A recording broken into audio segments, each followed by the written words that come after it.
Good morning dear students, कैसे हैं आप लोग। मैं विक्रम, आपका अकाउंटेंसी टीचर। स्टार्ट करते हैं आज की क्लास। और आज की क्लास में हम लोग डिस्कस करेंगे कैपिटलाइजेशन मेथड। अब तक हम टोटल इसके 44 क्वेश्चन डिस्कस कर चुके थे, chapter goodwill, nature and valuation. आज हम लोग क्वेश्चन नंबर 45 से स्टार्ट करने वाले हैं। चलिए क्वेश्चन नंबर 45 देखते हैं क्या है। ये सारे के सारे क्वेश्चन हमारे डिपेंड करेंगे किस पर? कैपिटलाइजेशन मेथड पर, capitalization method of goodwill valuation. पहला क्वेश्चन है हमारा, capitalization method for goodwill is used. जो कैपिटलाइजेशन मेथड होता है गुडविल का, वो यूज किया जाता है। कब यूज किया जाता है? When number of years purchase is not given. ध्यान रखिएगा, जब भी number of year purchase given नहीं होते तब हम गुडविल की वैल्यूएशन के मेथड को क्या करते हैं? यूज करते हैं। आइए चलते हैं क्वेश्चन नंबर 46 पर। Question number 46, under the capitalisation method the formula of calculating the goodwill is. जब कैपिटलाइजेशन मेथड के बारे में बात की जाए तो गुडविल की कैलकुलेशन का क्या फॉर्मूला होता है? देखिए, calculation of goodwill under capitalization method यदि हम बात करें तो दो तरीके से निकाली जाती है। एक तो एवरेज प्रॉफिट को कैपिटलाइज करके एक्चुअल कैपिटल एम्प्लॉयड को माइनस कर देते हैं, दूसरा सुपर प्रॉफिट को कैपिटलाइज करके गुडविल के इक्विवेलेंट कर देते हैं। तो यहाँ में दिया गया super profit multiplied by rate of return. केवल multiplied by rate of return से बात नहीं बनती है, ठीक है। Average profit multiplied by rate of return, ये तो एवरेज प्रॉफिट को हम कैपिटलाइज कर देते हैं, लेकिन ये खाली रेट ऑफ रिटर्न से मल्टीप्लाई करना ही सफिशिएंट नहीं है। Super profit divided by rate of return, हाँ, सुपर प्रॉफिट को यदि डिवाइड कर दिया जाए रेट ऑफ रिटर्न से तो क्या होगा? इनटू 100 कर दिया जाए तो क्या होगा? गुडविल की वैल्यूएशन होगी। कैसे? फॉर्मूला होता है super profit into 100 dividing by normal rate of return. तो that is the formula of goodwill valuation under the capitalisation method using of super profit. तो option C will be the correct answer for this one question. Average profit divide by rate of return into 100, इससे capital जो average profit होगा वो क्या हो जाएगा? हमारा capitalise हो जाएगा, लेकिन गुडविल की वैल्यूएशन नहीं आएगी। उसको कैलकुलेट करने के लिए क्या करना पड़ेगा? इसमें से एक्चुअल कैपिटल एम्प्लॉयड हमें माइनस करनी पड़ेगी। और एक्चुअल कैपिटल एम्प्लॉयड को माइनस करने के बारे में इसने कुछ कहा नहीं है, तो ऑप्शन सी ही हमारा क्या होगा? करेक्ट आंसर होगा। क्वेश्चन नंबर 47 पर चलते हैं। क्वेश्चन नंबर 47 है हमारा, A and B were partners in a firm with capital of rupees 3 lakh and 2 lakh respectively.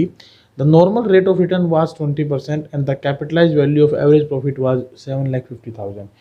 Goodwill of the firm by the capitalization of average profit method will be. अब capitalisation method से goodwill निकालने दिया क्या है आपको?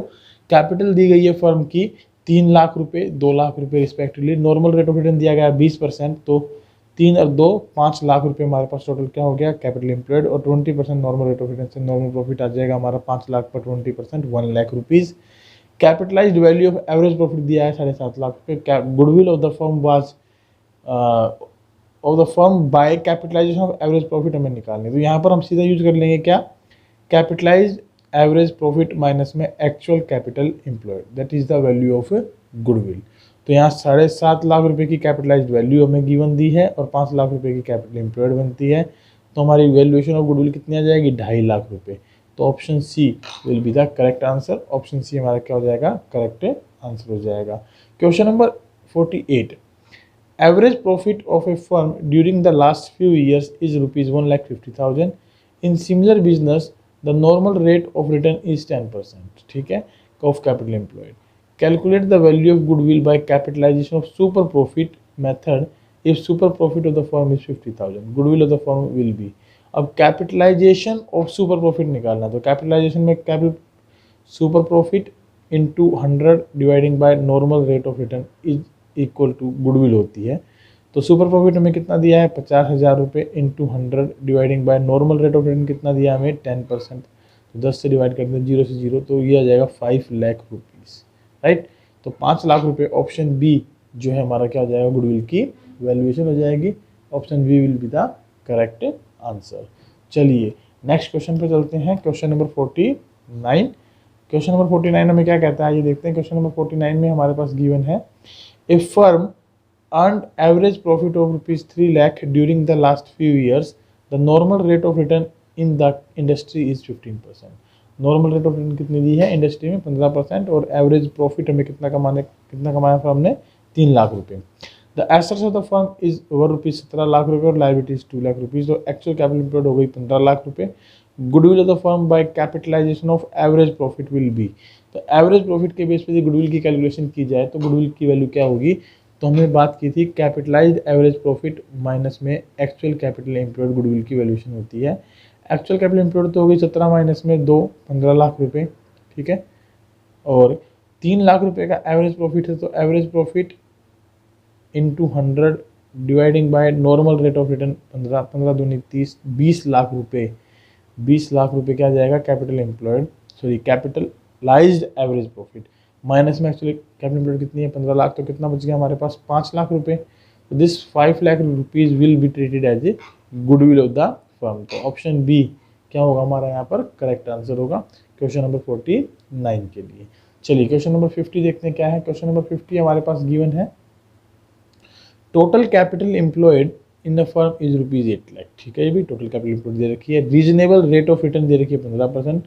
Profit end of the year given है हमें 12 lakh rupees. The value of goodwill of the firm as per capitalization method would be. तो कैपिटलाइजेशन मेथड पर गुडविल की कैलकुलेशन करनी है। तो प्रॉफिट ऑफ द ईयर दिए हैं 12 लाख रुपए और 12 लाख दिए हैं, तो इसको कैपिटलाइज कर दीजिए। 12 लाख गुना 100 डिवाइडिंग बाय 15, 15 कम 15, 15 8 120, ये हो गया 80 लाख रुपए। तो 80 लाख रुपए का कैपिटलाइज प्रॉफिट हो गया, माइनस में एक्चुअल कैपिटल एम्प्लॉयड कितनी है 8 लाख रुपए। तो कितनी बच गई हमारे पास गुडविल की वैल्यूएशन 72 लाख रुपए। तो option C will be the correct answer है। ऑप्शन सी क्या हो जाएगा हमारा करेक्ट आंसर। क्वेश्चन नंबर 50 के बाद हम चलते हैं क्वेश्चन नंबर 51 पर। और क्वेश्चन नंबर 51 क्या कहता है ये देखते हैं। क्वेश्चन नंबर 51 है a firm earns ₹1,10,000. The normal rate of return is 10%. Assets of the firm amounted to ₹11 lakh and liabilities ₹1 lakh. तो ये होगी actual capital employed 10 lakh. Value of goodwill निकालनी है एवरेज प्रॉफिट के कैपिटलाइजेशन पर। तो हम एवरेज प्रॉफिट हमें कितना दिया है 1,10,000, उसकी कैपिटलाइज वैल्यू कर देते हैं 1,10,000 गुना 100/10, 11 लाख रुपए। तो 11 लाख रुपए तो हमारे पास कैपिटलाइज वैल्यू होगी, माइनस में एक्चुअल कैपिटल एम्प्लॉयड कितना है 10 लाख रुपए। तो हमारे पास वैल्यू ऑफ गुडविल कितनी आ जाएगी 1 लाख रुपए, राइट। तो वैल्यू ऑफ गुडविल कितनी आ गई 1 लाख रुपए। Option D will be the correct answer. Option D हमारा क्या हो जाएगा इसका करेक्ट आंसर। चलिए अब चलते हैं कुछ मिक्स्ड क्वेश्चंस पर और मिक्स्ड क्वेश्चन को देखते हैं। मिक्स्ड क्वेश्चन में हमें तीनों जो मेथड्स हैं वैल्यूएशन ऑफ गुडविल के, average profit method, super profit method और कैपिटलाइजेशन मेथड, इन तीनों मेथड्स के क्वेश्चन हमें गिवन होंगे। इन तीनों मेथड के क्वेश्चन को हमें सोल्व करना है। चलिए प्रैक्टिस करते हैं कुछ मिक्स क्वेश्चन की। पहला क्वेश्चन हमें दिया है 52 मिक्स क्वेश्चन में capital employed by partnership firm is 5 lakh, it's average profit is 60,000, normal rate of return in similar type of business is 10%, what is the amount of super profit. आपको super profit निकालना है। तो capital employed तो हमें दी है 5 लाख रुपये, ठीक है, और नॉर्मल रेट ऑफ रिटर्न कितनी दी है हमें 10%। तो नॉर्मल रेट ऑफ रिटर्न से हमारे पास क्या आ जाएगा नॉर्मल प्रॉफिट, ठीक है। नॉर्मल प्रॉफिट कितना आ गया 5 लाख का 10% 50,000 रुपये। और एवरेज प्रॉफिट कितना दिया है आपको दैट इज ₹60,000, 60,000 रुपये डिवाइडिंग बाय, तो average profit minus normal profit is equal to क्या आ जाएगा सुपर प्रॉफिट 10,000 रुपीज़। तो सुपर प्रॉफिट क्या हो जाएगा हमारा 10,000 रुपये। तो option B will be the correct answer. चलिए चलते हैं नेक्स्ट क्वेश्चन पर। Question number 53। क्वेश्चन नंबर 53 क्या कहता है 1 अप्रैल 2021 को फर्म के पास 1 लाख रुपए की एसेट है जिसमें स्टॉक शामिल नहीं है। अगर स्टॉक शामिल कर ले तो फर्म की एसेट्स हो गई 1,20,000 रुपये।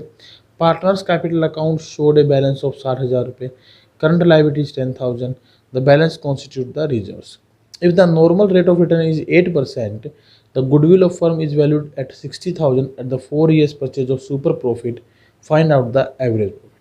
हमें निकालना क्या है इस क्वेश्चन में एवरेज प्रॉफिट निकालना है। सबसे पहले तो आप ये देखें सुपर प्रॉफिट का फॉर्मूला क्या होता है। सुपर प्रॉफिट होता है एवरेज प्रॉफिट माइनस में नॉर्मल प्रॉफिट। यदि आपके पास एवरेज प्रॉफिट की कैलकुलेशन के बारे में बात हुई हो तो सुपर प्रॉफिट में हम नॉर्मल प्रॉफिट जोड़ दें तो हमारे पास क्या आ जाएगा एवरेज प्रॉफिट आ जाएगा। और यहाँ पर अगर हम देखें तो गुडविल हमें 60,000 की वैल्यूएशन दी गई है 4 years purchase of super profit. तो 60,000 को यदि 4 से डिवाइड कर दिया जाए तो 15,000 रुपये आपका क्या है सुपर प्रॉफिट। तो लीजिए 15,000 रुपये आप लिख लीजिए सुपर प्रॉफिट प्लस अभी भी चाहिए नॉर्मल प्रॉफिट। देखिए एसेट्स हैं 1 लाख रुपये की जिसमें स्टॉक शामिल नहीं है तो 1,20,000 की तो हो गई हमारे पास एसेट्स। लायबिलिटीज़ कितने की हैं 10,000 की। एसेट्स माइनस लायबिलिटीज़ क्या होती है कैपिटल एम्प्लॉयड। तो कैपिटल एम्प्लॉयड हो गई 1,10,000 की। नॉर्मल रेट ऑफ रिटर्न है 8%। तो नॉर्मल प्रॉफिट कितना आ जाएगा 8800 रुपये, 1,10,000 का 8%, दोनों को टोटल कर दें तो कितना आ गया 23,800 रुपये। So this is the answer for this one question, option C. ये हमारा क्या हो जाएगा एवरेज प्रॉफिट, क्योंकि हमने फॉर्मूला लगाया था average profit is equal to super profit plus normal profit. Is it okay? चलिए क्वेश्चन नंबर 54 पर चलते हैं। क्वेश्चन नंबर 54 क्या कहता है ये देखते हैं। Average profit of a firm during the last 5 year ₹80,000, normal rate of return in the similar business is 10%। Goodwill दी गई है 1,00,000 रुपये for year purchase of super profit, find out the capital employed of the firm. देखिए capital employed हमें निकालनी है, तो capital employed निकालने के लिए हमें क्या करना चाहिए, हमारे को दिया गया है गुडविल 1,00,000 रुपये 4 year purchase of super profit की बेस पे, तो 4 से इसको मैं डिवाइड करता हूँ तो मेरे पास क्या निकल जाएगा सुपर प्रॉफिट दैट इज ₹25,000। अब अगर सुपर प्रॉफिट की मैं बात करूँ तो निकलता कैसे है super profit, super profit is equal to होता है एवरेज प्रॉफिट माइनस में नॉर्मल प्रॉफिट। मेरे पास सुपर प्रॉफिट आ गया 25,000 रुपये, एवरेज प्रॉफिट कितना दिया है 80,000 रुपये, ये दिया हमें कितना 80,000 रुपये, तो इससे नॉर्मल प्रॉफिट कितना आ जाएगा 80,000 माइनस 25 इज इक्वल टू हमारे पास आ जाएगा 55,000। तो नॉर्मल प्रॉफिट हमने निकाल लिया 55,000। अब नॉर्मल प्रॉफिट किस पे निकलता है, that is equal to capital employed into normal rate of return upon 100, cross multiply करा दीजिए 55,000 गुना 100/10 is equal to capital employed, यही हमें निकालनी थी। 0 से 0 कट जाएगी, 55,000 गुना 10 5,50,000। Option C will be the correct answer. तो ऑप्शन सी हमारा क्या हो जाएगा, इसका सही आंसर हो जाएगा। क्वेश्चन नंबर 55 क्या कहता है ये देखते हैं। क्वेश्चन नंबर 55 में लिखा है हमारे पास X and Y are partners, they have provided following information on admission of a new partner Z. Total assets दी है 10,00,000 रुपये की, जिसमें गुडविल भी शामिल है, आउटसाइड लायबिलिटीज है 3,50,000 रुपये, capital employed of the firm आपको बतानी है। यहाँ पर कैपिटल एम्प्लॉयड कैसे निकलती है, देखिए कैपिटल एम्प्लॉयड निकलती है एसेट्स माइनस में लायबिलिटीज। अब उस एसेट्स में हम उस पार्टिकुलर गुडविल को शामिल नहीं करते जो कि बुक्स में दिखाई गई, क्योंकि वो परचेज गुडविल है ना, वैल्यूड गुडविल है, परचेज गुडविल है, तो 50,000 रुपये इसमें शामिल है। तो एसेट्स हमारी कितनी हो जाएगी 9,50,000 रुपये की, लायबिलिटीज 3,50,000 रुपये की, माइनस करिए 9 में से 3 गए 6,00,000 रुपये, तो 6,00,000 रुपये हमारे पास क्या आ जाएगी, 9 में से 3 गए 6, 50 कट गए ना, तो 6,00,000 रुपये हमारी क्या आ जाएगी वैल्यूएशन ऑफ कैपिटल एम्प्लॉयड। तो हमारी कैपिटल एम्प्लॉयड कितनी है 6,00,000 रुपये है। क्वेश्चन नंबर 56 क्या कहता है, X and Y are partners, X और वाई क्या है पार्टनर्स हैं, they have provided following information on admission of Z. Total assets दी हैं 10,00,000 रुपये की, एक्सक्लूडिंग गुडविल 50,000 रुपये, आउटसाइड लायबिलिटी 3,50,000 रुपये, तो कैपिटल एम्प्लॉयड बताइए। अब सीधी सी बात है, इसमें गुडविल हमने शामिल की ही नहीं है, तो 10,00,000 में से 3.5 है, तो कितने बच जाएंगे 6,50,000 रुपये। तो ऑप्शन ए क्या हो जाएगा हमारा करेक्ट आंसर हो जाएगा। फर्म की कैपिटल एम्प्लॉयड कितनी होगी 6,50,000 रुपये। क्वेश्चन नंबर 57 क्या कहता है ये देखते हैं। क्वेश्चन नंबर 57 में हमारे पास लिखा है एक्स एंड वाई पार्टनर है, उन्होंने इन्फॉर्मेशन दी है जेड के एडमिशन पर, शेयर कैपिटल दी है 10,00,000 रुपये, रिजर्व एंड सरप्लस दिया है 3,00,000 रुपये, आउटसाइड लायबिलिटीज दी है 3,00,000 रुपये, टोटल एसेट्स दी हैं 16,00,000 रुपये, जिसमें मिसलेनियस एक्सपेंडिचर भी शामिल है।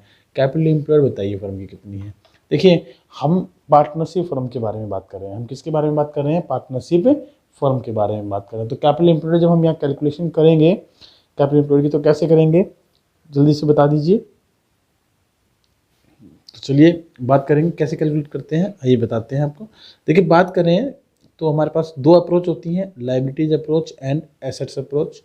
एसेट्स अप्रोच को अगर हम यूज़ करते हैं तो हम लिखते हैं टोटल एसेट्स माइनस में लायबिलिटीज। यहाँ पर टोटल एसेट दी गई है 16,00,000, जिसमें कि मिसलेनियस एक्सपेंडिचर शामिल है, it is a kind of loss, तो ये माइनस हो जाएगा कैपिटल में से, तो इसको यहाँ से घटाइए, 16 में से गया 15,00,000, तो 15,00,000 की आपके पास टोटल एसेट्स हैं, माइनस में लायबिलिटीज कितनी है 3,00,000 रुपये की, 3,00,000 रुपये की लायबिलिटीज, तो बच गए कितने आपके पास 12,00,000 रुपये। तो वैल्यूएशन ऑफ कैपिटल एम्प्लॉयड कितनी आ गई आपके पास 12,00,000 रुपये। ये एक बार दूसरी अप्रोच से और चेक कर लेते हैं, क्योंकि दूसरी अप्रोच में कैपिटल दी गई है और रिजर्व एंड सरप्लस दिए गए हैं और मिसलेनियस एक्सपेंडिचर दिए गए हैं। तो 10 + 3 13,00,000 माइनस में 1 12,00,000 रुपये, तो दूसरी अप्रोच से भी 12,00,000 रुपये ही बनता है।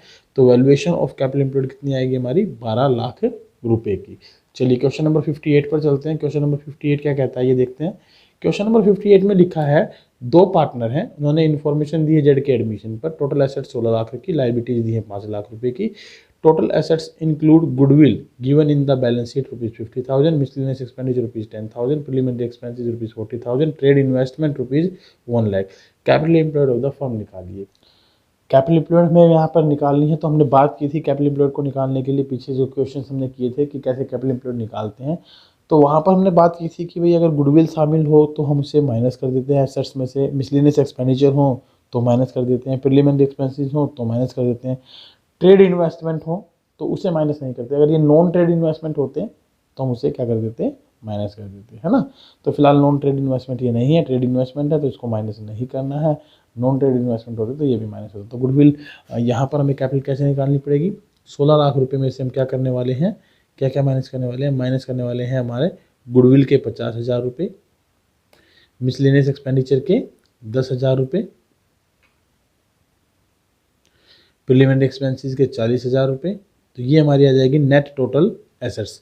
तो 50, 40, 90 और 1 लाख माइनस कर देंगे 16 लाख में से, तो ये आ गए हमारे पास 15 लाख रुपए की नेट एसेट्स, माइनस में लाइबिलिटीज़ कितनी है 5 लाख रुपए की। तो ये हमारे पास कितने बच जाएंगे 10 लाख रुपए। तो वैल्यूएशन ऑफ कैपिटल एम्प्लॉयड कितनी आ जाएगी 10 लाख रुपए आ जाएगी। Is it clear? Hope so कि आपको ये बात समझ में आई होगी। चलिए, जरूरी है कैपिटल एम्प्लॉयड के फॉर्मूले को समझना, क्योंकि उसी के आधार पर ये क्वेश्चन हमसे डिस्कस किए गए हैं। चलिए क्वेश्चन नंबर 59 पर चलते हैं। Question number 59, X and Y are partners, दो पार्टनर, ठीक है। They have provided the following information on admission of Z. Balance of capital account दिए गए हैं पार्टनर ए पार्टनर बी का, करंट अकाउंट के बैलेंस दिए गए हैं पार्टनर ए पार्टनर बी। यहाँ कुछ लिखा नहीं तो एक क्रेडिट बैलेंसेज है। रिजर्व सरप्लस दिया गया है 40,000 का। गुडविल हमें दी गई है 10,000 रुपये जो कि बैलेंस शीट में गिवन है, और एडवर्टाइजमेंट एक्सपेंस दिए गए हैं 20,000 रुपये। Capital employed of the firm हमें यहाँ कैलकुलेट करनी है। तो यहाँ पर जो अप्रोच हमें लगानी है वो कौन सी अप्रोच लगानी है, लाइबिलिटीज अप्रोच, क्योंकि हमें कैपिटल दी गई है, एसेट्स के बारे में कोई जानकारी नहीं है यहाँ पर। तो कैपिटल है 50 + 30 80 + 20 1 लाख + 10 1,10,000 प्लस प्रॉफिट 40,000 1,50,000, माइनस में गुडविल करेंगे और माइनस में एडवर्टीजमेंट एक्सपेंस करेंगे। तो ये दोनों माइनस कर देंगे तो 30,000, तो 150 - 30 1,20,000 रुपये हमारा क्या आ जाएगा, आंसर आ जाएगा। तो option B will be the correct answer. कैसे लिखेंगे, इसमें हम कैपिटल एम्प्लॉयड निकालेंगे। कैपिटल एम्प्लॉयड कैसे निकलती है, पार्टनर्स की कैपिटल प्लस पार्टनर्स के current account plus reserves and surpluses, minus में मिसलेनियस एक्सपेंडिचर, माइनस में गुडविल, माइनस में नॉन ट्रेड इन्वेस्टमेंट, माइनस में एडवर्टाइजमेंट एक्सपेंसेस, ये सब हम माइनस कर देते हैं। तो हमारे पास क्या बचती है, कैपिटल एम्प्लॉयड। तो ये हमारी कैपिटल एम्प्लॉयड आ जाएगी इसमें 1,20,000। क्वेश्चन नंबर 60 क्या कहता है, क्वेश्चन नंबर 60 में लिखा है एक्स एंड वाई पार्टनर है, उन्होंने इन्फॉर्मेशन दी है जेड के एडमिशन पर, एवरेज प्रॉफिट है 5 लाख रुपए के, नॉर्मल रेट ऑफ रिटर्न है 10%, नेट एसेट्स और कैपिटल एम्प्लॉयड हमें दी गई है 30 लाख रुपए की। Goodwill of the firm by using capitalisation of average profit will be. तो कैपिटलाइजेशन ऑफ एवरेज प्रॉफिट के बेस पे गुडविल निकालनी है। एवरेज प्रॉफिट दी है 5 lakh, normal rate of return दी है 10%। अगर इसको कैपिटलाइज करें तो ये कितना आ जाएगा, 5 लाख गुना 100/10 50 लाख रुपए की कैपिटलाइज्ड एवरेज प्रॉफिट आ जाएंगे। माइनस कर देंगे उसमें से क्या, कैपिटल एम्प्लॉयड एक्चुअल 30 लाख रुपए की, तो हमारे पास बच जाएंगे कितने, 20 लाख रुपए। तो option C will be the correct answer. 20 lakh रुपए हमारी क्या हो जाएगी यहाँ पर, कैपिटलाइजेशन ऑफ एवरेज प्रॉफिट के बेस पे गुडविल की valuation. Question number 61, match the following का क्वेश्चन है। ये देखते हैं कैसे करेंगे इस क्वेश्चन को, मैच द फॉलोइंग के क्वेश्चन को। अगर इस क्वेश्चन के बारे में बात की जाए तो सबसे पहले आपको क्या दिया गया है, ऑप्शंस और जो है क्वेश्चंस के पॉइंट्स हम पढ़ लेते हैं। पहला क्वेश्चन है हमारे पास goodwill by using average profit method, ठीक है, गुडविल, और यहाँ पर आपको क्या दिए गए हैं, फॉर्मूलाज दिए गए हैं सारे के सारे। Goodwill by using super profit method, goodwill capitalization of average profit method, goodwill capitalization of super profit. तो इनके बेस पर आपको बताना है कि कौन सा फॉर्मूला यहाँ पर सेट होता है। तो देखिए, अगर हम बात करते हैं goodwill by using average profit method, तो एवरेज प्रॉफिट मेथड में यहाँ पर सुपर प्रॉफिट है, ये तो नहीं है क्योंकि हमें एवरेज प्रॉफिट के बेस पे निकालना है। ये नहीं है क्योंकि इसमें कैपिटलाइजेशन ऑफ सुपर प्रॉफिट हुआ है। यहाँ पर इसको देखें तो ये भी नहीं है क्योंकि इसमें कैपिटलाइजेशन ऑफ एवरेज प्रॉफिट हुआ है। तो क्या आ गया, average profit into number of years purchases. तो फर्स्ट का जो ऑप्शन होगा वो हमारा क्या होगा, डी। अब फर्स्ट का डी ऑप्शन पहले देख लीजिए कहाँ कहाँ दिया गया है। डी इसमें दिया गया है, इसमें दिया गया है, इसमें नहीं है, इसमें नहीं है। तो ऑप्शन सी को कट करते हैं, ऑप्शन डी को कट करते हैं। ठीक है, अब ए और बी में से दो ऑप्शन हमारे रहेंगे। इनमें भी अगर सिमिलरिटी देखें तो D A C B, B C. तो डी ए यानी सेकंड का ए ये भी हमारा मैच हो गया। अब बात करें इन दोनों में से किसी एक का फॉर्मूला आप ढूंढ लीजिए, आपका आंसर आ जाएगा। Goodwill capitalization of average profit. Average profit को कैपिटलाइज कैसे करते हैं, एवरेज प्रॉफिट इंटू 100 बटे normal rate of return into 100 minus में नेट एसेट्स यानी कैपिटल एम्प्लॉयड। तो थर्ड के साथ कौन सा लगेगा, सी ऑप्शन। तो थर्ड के साथ सी किस में है, इसमें है, इसमें नहीं है, तो इसको भी काट दीजिए। ऑप्शन ए क्या हो जाएगा हमारा इसका करेक्ट आंसर, क्योंकि लास्ट वाले के लिए तो अपने आप ही बच गया बी। ठीक है ना, लास्ट वाले के लिए क्या बच गया, बी। होप्सो कि आपको समझ में आया मैच द फॉलोइंग में क्वेश्चन कैसे मैच करना है। चलिए एक और क्वेश्चन हम करते हैं 62 मैच द फॉलोइंग का ही। क्वेश्चन नंबर 62 क्या कहता है ये देखते हैं। क्वेश्चन नंबर 62 में लिखा है हमारे पास match the following of the given information. Average profit दिया 2 लाख, कैपिटल एम्प्लॉयड दिया 15 lakh, normal rate of return है 10%, number of year purchases given है 3 ईयर्स। तो आपके पास जो पॉइंट दिए गए हैं वो क्या क्या दिए गए हैं, गुडविल निकालनी है by using of average profit method. तो एवरेज प्रॉफिट मेथड कितना हमारे पास, एवरेज प्रॉफिट है 2 लाख रुपए, नंबर ऑफ ईयर परचेज कितना है 3, तो 2 गुना 3 6 लाख रुपए की गुडविल आ जाएगी। ऑप्शन बी इसके साथ हमारा क्या हो जाएगा, अटैच्ड हो जाएगा। ठीक है, तो ऑप्शन बी फर्स्ट के साथ ऑप्शन बी कहाँ कहाँ है, यहाँ पर है, यहाँ पर है, तो ये दो ऑप्शन तो आप यहाँ से काट दें। अब पहले और दूसरे में से आपको आंसर चेक करना है। दोनों में भी अगर कॉमन देखें तो सेकंड का सी ये रहेगा। चलिए कैलकुलेट करके देख लेते हैं क्या 1.5 लाख रुपए गुडविल आ रही है सुपर प्रॉफिट मेथड के बेस पे। तो सुपर प्रॉफिट बनता कितना है, 15 लाख का 10% 1.5 लाख, और एवरेज प्रॉफिट है 2 लाख, 2 लाख माइनस में 1.5 लाख 50,000, 50 गुना 3 1.5 लाख रुपए की गुडविल आ रही है। बिल्कुल ठीक है। एवरेज गुडविल निकालनी है कैपिटलाइजेशन ऑफ एवरेज प्रॉफिट। तो एवरेज प्रॉफिट कितना है 2 lakh, normal rate of return कितनी है 10%, गुना करा दीजिए। तो 2 लाख गुना 100 बटे 10 20 लाख रुपए का हो गया कैपिटलाइज एवरेज प्रॉफिट, 15 लाख का हो गया कैपिटल एम्प्लॉयड, तो 20 माइनस 15 5 लाख। तो ये आ गया थर्ड का डी ऑप्शन। थर्ड का डी कहाँ दिया है, इसमें दिया है, तो ये ऑप्शन भी हमारा कट जाएगा। Option B will be the correct answer for this one question. आइए चलते हैं क्वेश्चन नंबर 63 पर। क्वेश्चन नंबर 63 क्या कहता है, मैच द फॉलोइंग का क्वेश्चन है और ऑप्शन में हमारे पास 4 पॉइंट दिए गए हैं, उनके सामने कुछ आंसर्स दिए गए हैं ABCD करके। आपको मैच करना है कौन सा किसके साथ मैच होता है। तो सबसे पहले अगर बात की जाए तो पहला पॉइंट है हमारे पास, ए की कैपिटल दी है 2 लाख रुपए, बी की कैपिटल दी है 3 लाख रुपए, गुडविल दी है 50,000 जो कि बैलेंस शीट में गिवन है, कैपिटल एम्प्लॉयड बताना। तो अभी अभी हम पीछे क्वेश्चन करके आए थे जहाँ पर हमने लायबिलिटीज अप्रोच को अप्लाई किया था और हमने बात की थी कि जितनी भी कैपिटल होती है उनको प्लस करते हैं पार्टनर्स की, और उसमें से goodwill, miscellaneous expenditure, advertisement expense, losses या फिर किसी प्रकार का कोई नॉन ट्रेड इन्वेस्टमेंट माइनस करके चलते हैं। तो यहाँ पर केवल एक ही पॉइंट दिया गया है 50,000 रुपये, तो 2 लाख प्लस 3 5 लाख माइनस में 50,000 हमारे पास आ जाएगा 4.5 लाख रुपए की वैल्यूएशन ऑफ गुडविल। तो 4.5 लाख रुपए की वैल्यूएशन ऑफ गुडविल आ जाएगी। तो ऑप्शन सी जो है इसके साथ क्या होगा, अटैच्ड होगा। ऑप्शन सी हमारा, चलिए ऑप्शन सी कहाँ कहाँ है एक बार देख लेते हैं। ऑप्शन सी हमें दिया गया है ए में और डी में, तो सी ऑप्शन और बी ऑप्शन को मैं यहाँ से कट कर देता हूँ। तो ये दो ऑप्शन हमारे बिल्कुल मैच होते हैं।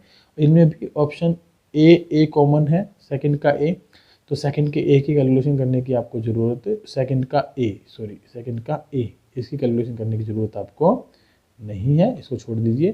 थर्ड पर आइए, नॉर्मल प्रॉफिट दिए 48,000, नॉर्मल रेट ऑफ रिटर्न दिया है 8%, कैपिटल एम्प्लॉयड आपको बतानी, तो नॉर्मल प्रॉफिट दिया 48, इनटू में नॉर्मल रेट ऑफ रिटर्न भी दी गई है, तो इसके आधार पर कैपिटल एम्प्लॉयड क्या निकल जाएगी 48,000 इंटू 100 डिवाइडिंग बाय 8, तो 8 से 48 6 लाख रुपये।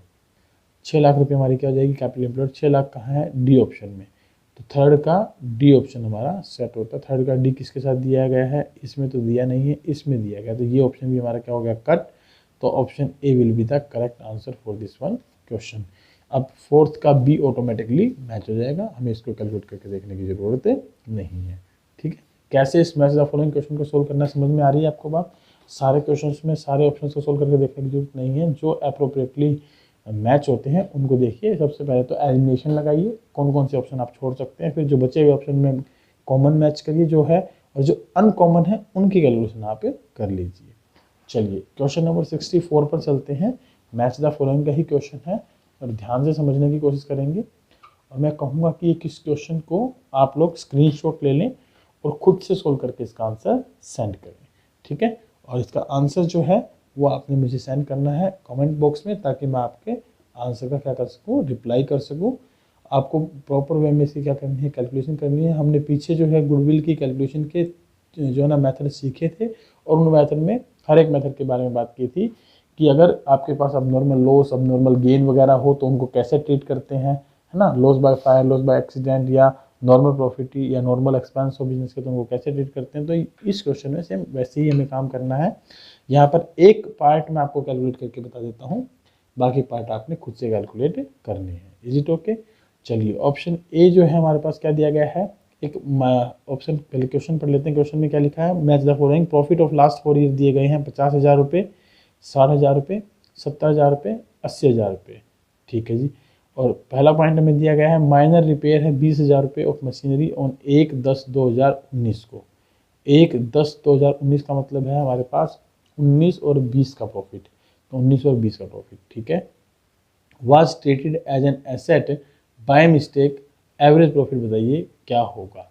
तो गलती से ट्रीट कर ली हमने, तो गलती से ट्रीट कर ली तो 70,000 में से 20,000 हमने क्या किए होंगे, माइनस नहीं किए होंगे। माइनर रिपेयर थी, तो माइनर रिपेयर थी, तो अब क्या कर दें, इसको माइनस कर दें। अब यहाँ माइनस करेंगे तो यहाँ पर हालांकि डेप्रीशिएशन की कोई परसेंटेज हमें गिवन नहीं है, और डेप्रीशिएशन की परसेंटेज गिवन नहीं है, तो यहाँ सिंपल सा काम हो जाएगा। 19 और 20 के प्रॉफिट में 20,000 माइनस हो जाएंगे, तो हमारे पास बचा क्या, 50 और 60 1,10,000, प्लस 50 1,60,000, प्लस 80 2,40,000। तो 2,40,000 को डिवाइड कर दें आप 4 से, तो एवरेज प्रॉफिट कितना आ जाएगा, 60,000 रुपये। तो फर्स्ट का ऑप्शन जो मैच करेगा वो कौन सा करेगा, सी ऑप्शन मैच करेगा। समझ रहे हो आप कैसे इसकी कैलकुलेशन करोगे। तो फर्स्ट का सी ऑप्शन हमारे पास ए में है और डी में है, तो ऑप्शन बी हमारा कट जाएगा, ऑप्शन सी हमारा कट जाएगा। अब आपके पास 2 ऑप्शन बचे, ऑप्शन ए और ऑप्शन डी। तो एक हिंट मैंने आपको दे दिया है, इन 2 में से आपको आंसर मिलेगा। तो बाकी 3 की कैलकुलेशन करके देख लीजिए, इसमें भी कॉमन देख लीजिए कौन सा है, सेकंड का ए, सेकंड का ए। तो सेकंड का ए आपको कैलकुलेट करके देखने की जरूरत है नहीं। अब इन 2 की कैलकुलेशन आपने करनी है, 2 में से किसी एक की कैलकुलेशन कर लीजिए जिससे मैच हो जाए आपकी, यानी थर्ड का डी या थर्ड का बी, जहाँ पर भी मैच हो जाए वही आपका इसका आंसर होगा। होप सो इसे आप कर पाएंगे, और आप मुझे कमेंट बॉक्स में मैसेज भी इसके लिए जरूर करेंगे। चलिए क्वेश्चन नंबर 65 को देखते हैं। क्वेश्चन नंबर 65 भी हमारा क्या है, मैच द फॉलोइंग का है, और सेम सिमिलर नेचर का क्वेश्चन है। ऐसा ही क्वेश्चन है जैसे हमने अभी भी ऊपर क्वेश्चन किया, तो इसको आप स्क्रीनशॉट ले लें, इसको भी आपको करके मुझे सोल्व करके सेंड करना है। तो क्वेश्चन नंबर 65 हाफ पोर्शन यहाँ पर है, हाफ पोर्शन के लिए मैं पेज को टर्न कर रहा हूँ। लीजिए बाकी हाफ का आप यहाँ से स्क्रीनशॉट ले लें, और होप सो कि आप जो है इसके क्वेश्चन का आंसर अच्छे तरीके से दे पाएंगे। चलिए अब डिस्कस करते हैं कुछ ट्रू फॉल्स क्वेश्चंस पर, ट्रू फॉल्स क्वेश्चन पर, और देखते हैं ट्रू फॉल्स क्वेश्चन के बारे में, क्योंकि हमारे एग्जाम में हर प्रकार का क्वेश्चन आएगा, true false, match the following, fill in the blanks type, and as well as हमारे सामने जो क्वेश्चन आते हैं वो ये भी आएंगे कि भाई असर्शन रीजन बेस्ड क्वेश्चन क्या होते हैं, उनको सोल्व करके दिखाइए। तो असर्शन रीजन बेस्ड क्वेश्चन के बारे में भी डिस्कस करेंगे। थोड़ा सा क्वेश्चन पहले करते हैं ट्रू फॉल्स के बारे में, 2-4 क्वेश्चन है इंपॉर्टेंट, उनके बारे में देख लेते हैं। पहला क्वेश्चन है, goodwill is an intangible asset but not a fictitious asset. This is a very true statement, कोई डाउट ही नहीं है इसके बारे में, ये बिल्कुल ट्रू स्टेटमेंट है। हम इसको इंटेंजिबल एसेट्स मानते क्यों हैं, क्योंकि इसका कोई फिजिकल एग्जिस्टेंस नहीं होता, ठीक है। दूसरी तरफ इसको फिक्टिशियस एसेट इसलिए मानते हैं, इसलिए कहते हैं कि भाई ये फिक्टिशियस एसेट नहीं है, क्योंकि ये एक इंटेंजिबल एसेट है और इसके बेचने पर हमारे पास इनकम से क्रिएट होती है, प्रॉफिट आते हैं, ठीक है। चलिए क्वेश्चन नंबर 67 पर चलते हैं। क्वेश्चन नंबर 67 क्या कहता है ये देखते हैं। क्वेश्चन नंबर 67 में लिखा है, purchase goodwill is shown in the balance sheet of the firm but self generated goodwill is not to be recorded in the books. देखिए बिल्कुल सही बात लिखी है, परचेज गुडविल जो होती है वो फर्म में रिकॉर्ड की जाती है, सेल्फ जनरेटेड गुडविल फर्म में रिकॉर्ड नहीं की जाती। तो ये भी स्टेटमेंट क्या हमारी ट्रू स्टेटमेंट है। जो सेल्फ जनरेटेड गुडविल होती है वो एक प्रकार की वैल्यू ऑफ बिजनेस होती है in excess of fair value of its net tangible assets, right. तो ये हम काफ़ी समय में मतलब क्रिएट करते हैं, कमाते हैं, और इसका जो है ना कोई पार्टिकुलर अमाउंट हम पेड नहीं करते, ये हमारे हार्डवर्क के द्वारा कमाई जाती है, इसलिए इसको बुक्स में रिकॉर्ड नहीं करते। और परचेज गुडविल के बदले में हमें पैसा पेड करना पड़ता है, तो ये एक परचेज एसेट है, इसलिए इसको बुक में दिखाते हैं as per historical cost concept भी आप कह सकते हैं कि कोई एसेट्स हम खरीदते हैं तो उसको बुक्स में शो किया जाता है। चलिए, वैसे AS26 अप्लाई होता है, AS26 के according purchase goodwill is to be shown in the books of accounts and self generated goodwill is not to be shown in the books of accounts. चलिए, क्वेश्चन नंबर 68 क्या कहता है? Question number 68 में लिखा है super profit is the excess of average profit over normal profit. ये भी बिल्कुल ट्रू स्टेटमेंट है। सुपर प्रॉफिट निकालने का फॉर्मूला क्या होता है बता दीजिए जल्दी से। सुपर प्रॉफिट निकालने का फॉर्मूला होता है एवरेज प्रॉफिट माइनस में नॉर्मल प्रॉफिट। तो एवरेज प्रॉफिट में से हम घटा देते हैं नॉर्मल प्रॉफिट, तो हमारे पास निकल कर आ जाएगा क्या? Super profit. चलिए, क्वेश्चन नंबर 69 पर चलते हैं। क्वेश्चन नंबर 69 क्या कहता है ये देखते हैं। क्वेश्चन नंबर 69 है हमारे पास, while calculating capital employed total asset do not include trade investment. देखिए, कैपिटल एम्प्लॉयड जब आप निकालते हैं तो क्या ट्रेड इन्वेस्टमेंट को शामिल नहीं करते? अभी पीछे हम क्वेश्चन करके आए थे ना, नॉन ट्रेड इन्वेस्टमेंट हो तो हम शामिल नहीं करते, लेकिन ट्रेड इन्वेस्टमेंट हो तो हम शामिल करते हैं। तो ये क्या है? हमारी फॉल्स स्टेटमेंट है। इसने कहा नहीं करते लेकिन हम करते हैं, तो ये हमारी क्या हो जाएगी? फॉल्स स्टेटमेंट हो जाएगी। जब भी आप कैपिटल एम्प्लॉयड निकालते हैं तो टोटल एसेट में क्या क्या शामिल नहीं करते? देखिए, नोट कर लीजिए। एग्जिस्टिंग गुडविल अगर फर्म की है बैलेंस शीट में तो शामिल नहीं करते, नॉन ट्रेड इन्वेस्टमेंट है तो शामिल नहीं करते, फिक्टिशियस एसेट्स हैं तो शामिल नहीं करते, प्रॉफिट एंड लॉस का डेबिट बैलेंस है तो शामिल नहीं करते, मिसलेनियस एक्सपेंडिचर है शामिल नहीं करते, एडवर्टीजमेंट एक्सपेंस है शामिल नहीं करते। Is it okay? तो इनका करते क्या है? इनको लायबिलिटीज अप्रोच में जब गुडविल कैपिटल एम्प्लॉयड निकाली जाती है तो वहाँ पर कैपिटल में से माइनस कर देते हैं। चलिए, क्वेश्चन नंबर 70। क्वेश्चन नंबर 70 क्या कहता है? कैपिटल एम्प्लॉयड क्या होती है? Share capital plus reserve and surplus plus profit and loss का डेबिट बैलेंस। क्या प्लस करते हैं प्रॉफिट एंड लॉस के डेबिट बैलेंस को? डेबिट बैलेंस तो होता है लॉस, तो इसको तो करते हैं माइनस। क्या करते हैं? माइनस। माइनस में goodwill given in the balance sheet और अदर फिक्टिशियस एसेट्स। बाकी सब तो ठीक था, बस एक इस पॉइंट ने इसको क्या कर दिया? गलत कर दिया। तो ये स्टेटमेंट क्या होगी हमारी? फॉल्स स्टेटमेंट होगी। कैसी स्टेटमेंट होगी? फॉल्स स्टेटमेंट होगी। Is it okay? चलिए, आइए चलते हैं कुछ रीजन असर्शन बेस्ड क्वेश्चन पर गुडविल रीजन रिवोल्यूशन वाले चैप्टर से। उसके बाद हमारा ये चैप्टर कंप्लीट हो जाएगा और हमारी जो नेक्स्ट क्लास रहेगी वो हम रिकॉर्ड करेंगे, वो हम अपलोड करेंगे regarding to the change in profit sharing ratio of existing partner से संबंधित। आइए देखते हैं इसके कुछ रीजन असर्शन बेस्ड क्वेश्चंस को। Question number 71। क्वेश्चन नंबर 71 क्या कहते हैं? असर्शन दिया है goodwill is an intangible asset but not a fictitious asset. ये तो ट्रू स्टेटमेंट है, अभी हम पीछे पढ़कर भी आए थे। This is the true statement. Next दिया है रीजन में, goodwill does not have physical existence. This is the correct explanation for the intangible assets. Fictitious that are not realizable whereas goodwill can be purchased or sold, and this is the another part fictitious assets, जिसके बारे में correct explanation दी गई है। इसका मतलब ये statement भी बिल्कुल ट्रू है और दोनों की दोनों ट्रू है, साथ साथ आर जो है वो करेक्ट एक्सप्लेनेशन भी बनता है। तो ऑप्शन ए क्या है? Assertion reason both are correct and reason is the correct explanation of the assertion. तो option A will be the correct answer for this one question. चलिए, क्वेश्चन नंबर 72 पर चलते हैं। क्वेश्चन नंबर 72 हमें क्या दिया गया है? क्वेश्चन नंबर 72 में असर्शन दिया गया है goodwill is shown in the books of account only when it is purchase. बिल्कुल सही बात है। Self generated goodwill is not to be recorded in the books of account. बिल्कुल सही बात है। तो असर्शन तो बिल्कुल सही है, ट्रू असर्शन एकदम। रीजन क्या दिया गया है? Accounting standard AS26 prescribe that goodwill should not be recognised in the books of account unless some money or money's worth is paid for it. ये भी बिल्कुल करेक्ट स्टेटमेंट है। और मैंने अभी बताया भी था आपको क्वेश्चन नंबर जो हम पढ़ रहे थे कौन सा, goodwill is an intangible asset but not a fictitious assets में, कि जो गुडविल की रिकॉर्डिंग होती है बुक्स में वो किसके बेस पे की जाती है? AS26 के बेस पे की जाती है। तो ये इसकी करेक्ट एक्सप्लेनेशन भी बनेगी। तो ऑप्शन ए क्या दिया है? Both are correct and reason is also correct. तो ऑप्शन ए क्या हो जाएगा हमारा? इसका करेक्ट आंसर हो जाएगा। ठीक है, क्वेश्चन नंबर 73 पर चलते हैं। क्वेश्चन नंबर 73 क्या दिया गया है आइए देखते हैं।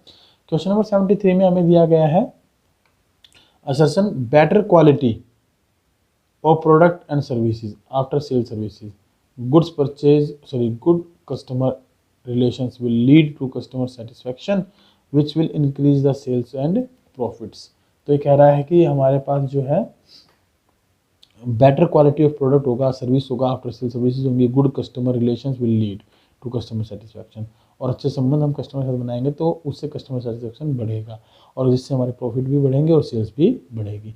तो ऐसा होता है बिजनेस में, बिल्कुल ऐसा ही होता है। जब आप कस्टमर्स के साथ मिलकर रहते हैं, उनको अच्छी सर्विसेज देते हैं तो आपके वो सेल्स को भी बढ़ाते हैं और आपके प्रॉफिट बढ़ने में भी हेल्प होती है। दूसरा पॉइंट रीजन में क्या दिया गया है, higher profit will lead to higher value of goodwill of the enterprise. Definitely जैसे जैसे प्रॉफिट बढ़ेंगे गुडविल ऑफ द फर्म भी वैल्यू भी बढ़ेगी। तो प्रॉफिट के बारे में बिल्कुल सही बात है ये भी, तो ये ट्रू स्टेटमेंट है और ये इसकी एक एक्सप्लेनेशन भी बनती है। तो ऑप्शन ए जो है हमारा क्या हो जाएगा, इसका करेक्ट आंसर हो जाएगा। ठीक है, assertion region both are correct if viewed together in context of the goodwill।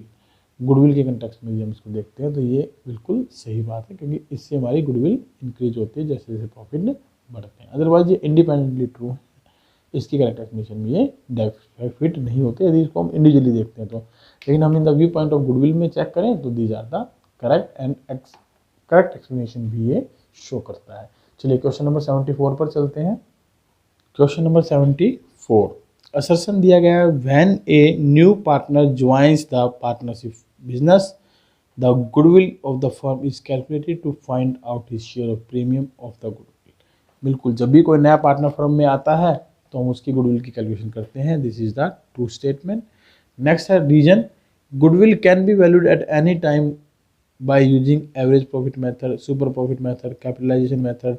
It can be calculated at the end of every year by taking profits of that year। देखिए any time की अगर बात करें तो that is not a correct view.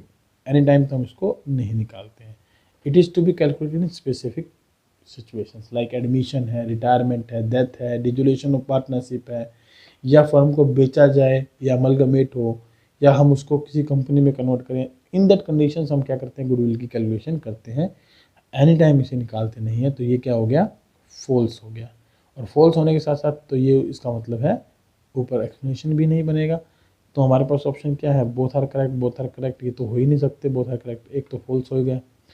Both assertion reason are not correct, ये भी गलत है क्योंकि असर्शन बिल्कुल करेक्ट है। तो only assertion is correct. Option D हमारा क्या हो जाएगा, इसका करेक्ट आंसर हो जाएगा। और आज का हमारा लास्ट जो क्वेश्चन रहेगा क्वेश्चन नंबर 75, आइए उसके बारे में और देख लेते हैं। क्वेश्चन नंबर 75 क्या कहता है। क्वेश्चन नंबर 75 में आपको असर्शन दिया गया है। असर्शन क्या दिया गया है, आप इसका एक बार स्क्रीनशॉट ले लें ताकि मैं असर्शन को पढ़ सकूं एक बार।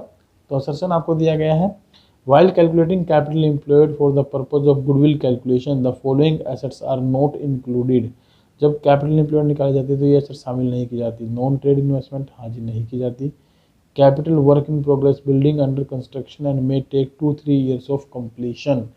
जो बिल्डिंग होती है हमारे पास उसकी यदि हम कैपिटल वर्क इन प्रोग्रेस को देखें मतलब कैपिटल एम्प्लॉयड में, तो उसको भी हम शामिल नहीं करते।